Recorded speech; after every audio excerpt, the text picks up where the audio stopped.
Howdy. Welcome to INST 222, Foundations of Education in a Multicultural Society.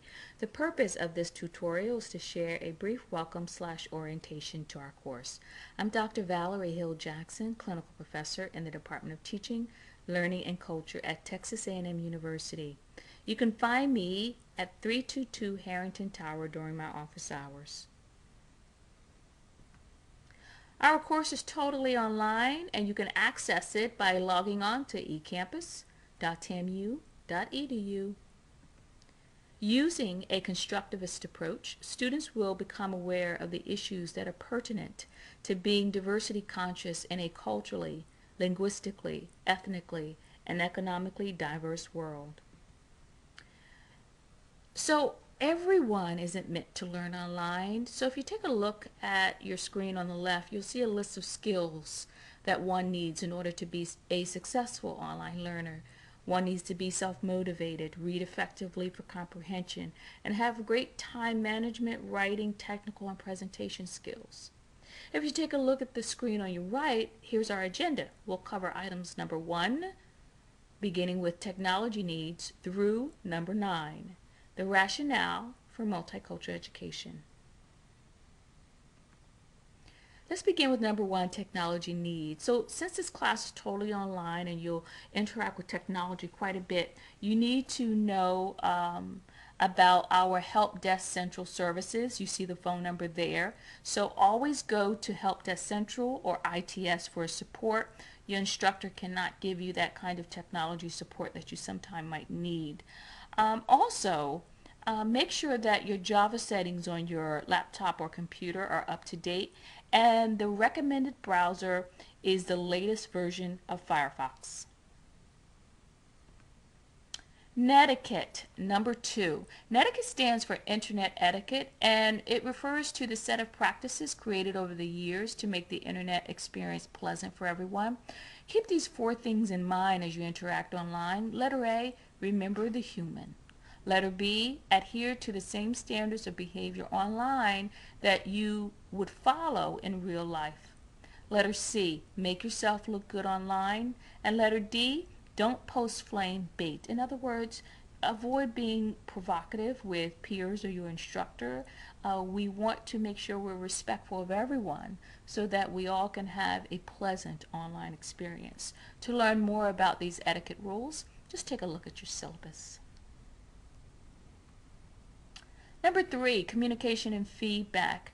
As a courtesy, every week I'll send an email communication update. So this is something I do just to make sure that we're all moving along at the correct pace according to the calendar on our syllabus. If you want to contact me directly, please feel free to call. Stop by my office during office hours. You can text me with my cell number, or you can set up an online meeting via Skype. This course is for whom? Well, when this course was originally designed, it was designed for future teachers. Now this course, INST 222, is a core curriculum course, and it's open to all majors. All non-teaching majors have historically been very successful in this course, so don't worry if your background is not teaching. And no prerequisite is required for this course.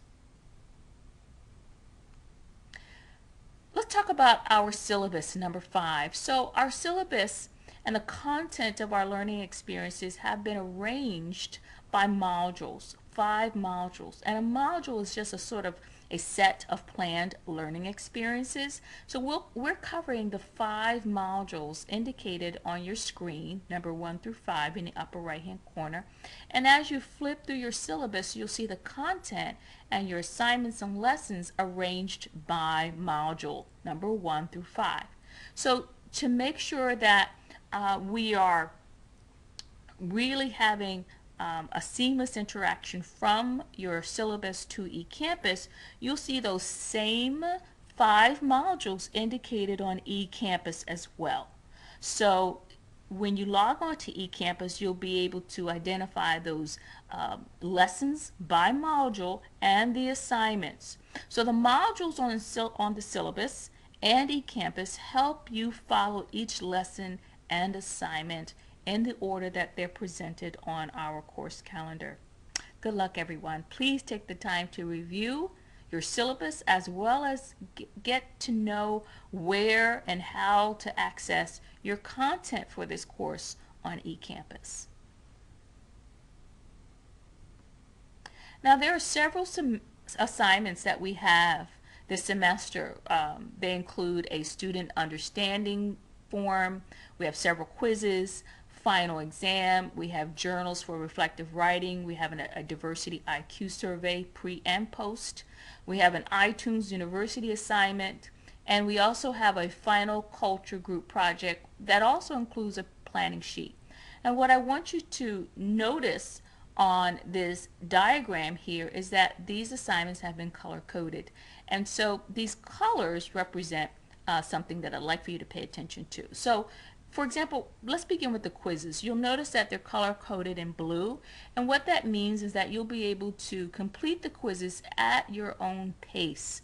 And so you'll notice that as you complete one quiz, then the next quiz will open. So all of the quizzes won't immediately be open. You have to complete each quiz in order for the next to open on eCampus for you. The other assignments are also independent assignments, and we just have 2 assignments that are color-coded in yellow, and that represents that those 2 assignments are team assignments. But what is really unique about this experience this semester is that our assignments have been created in a way to help you move from being a passive learner to being more of an active learner. So the research says that if one learns primarily by lecture alone, you're not going to retain much information, just 5%. But if we can get students to learn and do research on their own and to teach it to others, then they're able to retain even more of that information, up to 90%. So that's really interesting. So as you take a look at these assignments, note that all of them are assignments you can do on your own, except for the 2 that are color-coded in yellow. So those are our 2 team assignments. So you'll be working in small teams. We're calling learning communities this semester. And a learning community is a group of people who share common academic goals and attitudes, who meet semi-regularly. You'll meet at your own schedule, and to collaborate on your coursework. So that should be really fun. And we know and we have seen examples of learning communities all around us, right? So like the everyday learning communities, like a girls volleyball team, or maybe a football team. And even, I like this example, Il Divo. And what's great about this spectacular male group is that on their own, each one of them has a particular voice quality, a particular gift, but when you bring their voices together, it's like magic. You know, they become even more spectacular. And so a learning community is different from a regular team of this sort, because you have a specific academic goal and not just a regular goal. And that, of course, I know you all can be spectacular on your own, but we know that when we bring you together, your talents really start to become synergistic, and you elevate each other just by being in the presence of each other. And I find that really, really exciting. And we know that in undergraduate education, these are one of the primary goals that all universities want to impart on their graduates from our university, that we want to make sure that you've had the experience of working in a learning community. So let's wrap things up here. So you're going to complete your assignments by the due date indicated on your syllabus, but you're going to complete the quizzes at your own pace. Now, please note, all quizzes must be completed by the end of the semester, and that's the date indicated on your syllabus. Number 6, what is multicultural education? Well, according to Banks, who's considered one of the fathers of multicultural education, he says that multicultural education is this umbrella term. So it's huge, right? And he says that multicultural education is at least 3 things. So it's a process, it's a reform movement, and it's an ideology.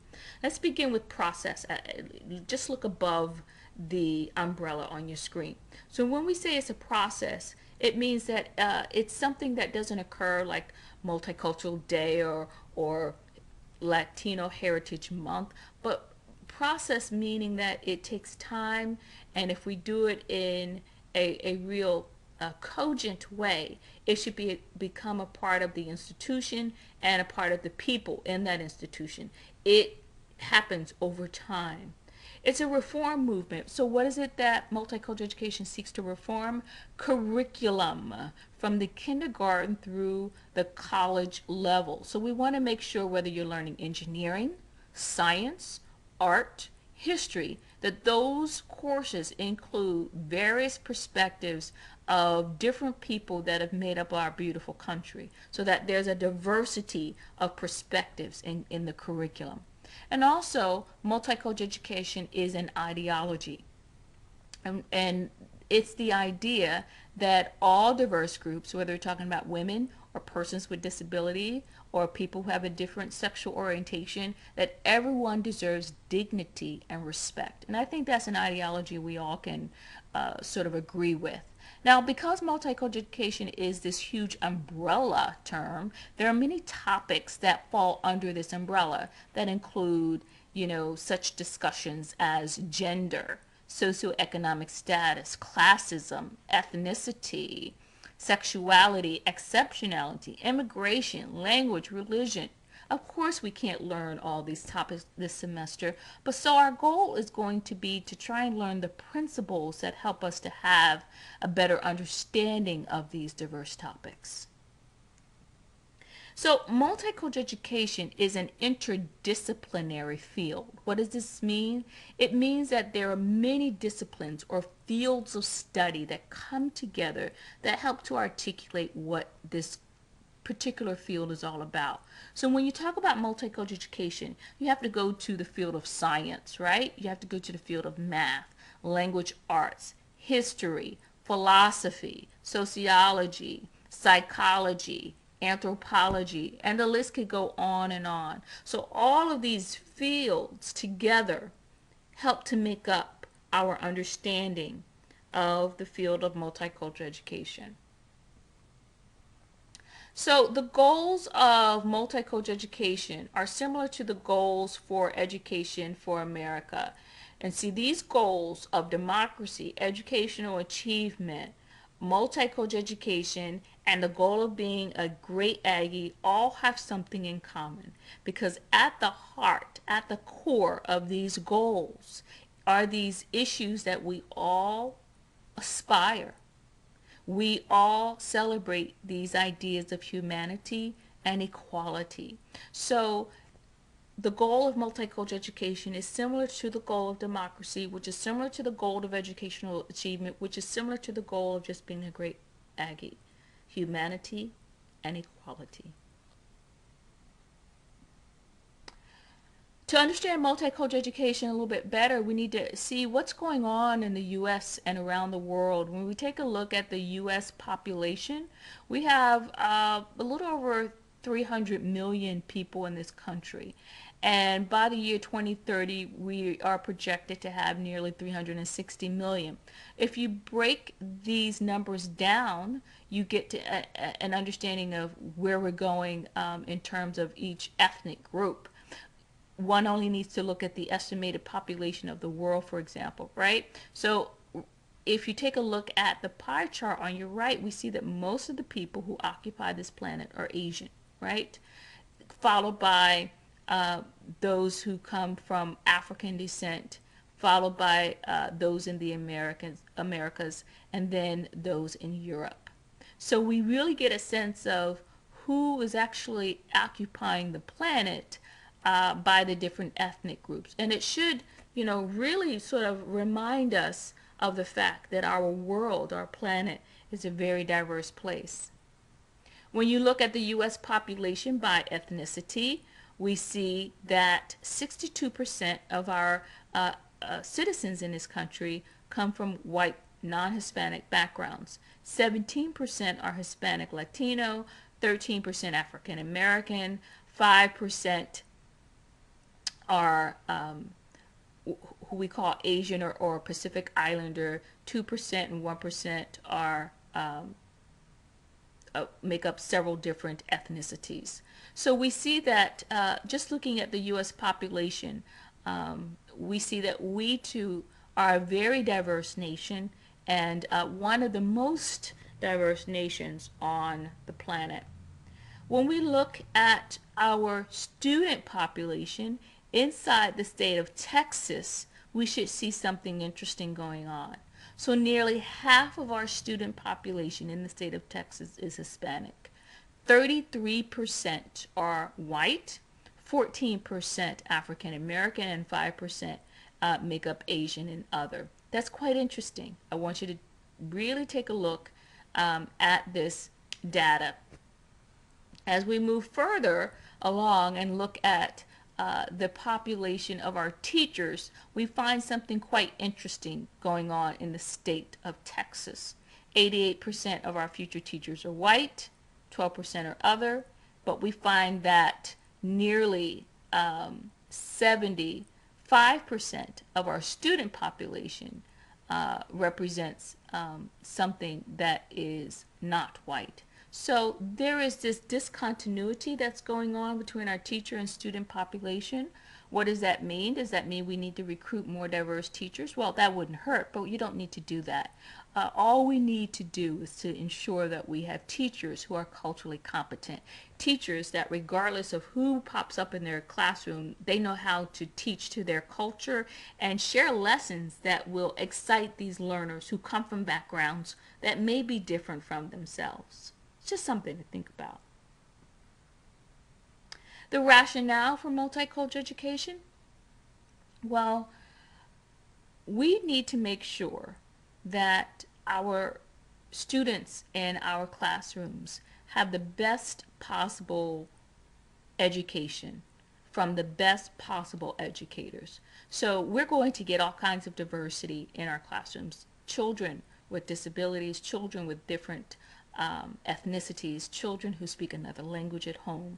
And our future teachers need to be able to teach to that kind of diversity. If you're not going to be a teacher, you're going to be in a workplace with a lot of diversity around you.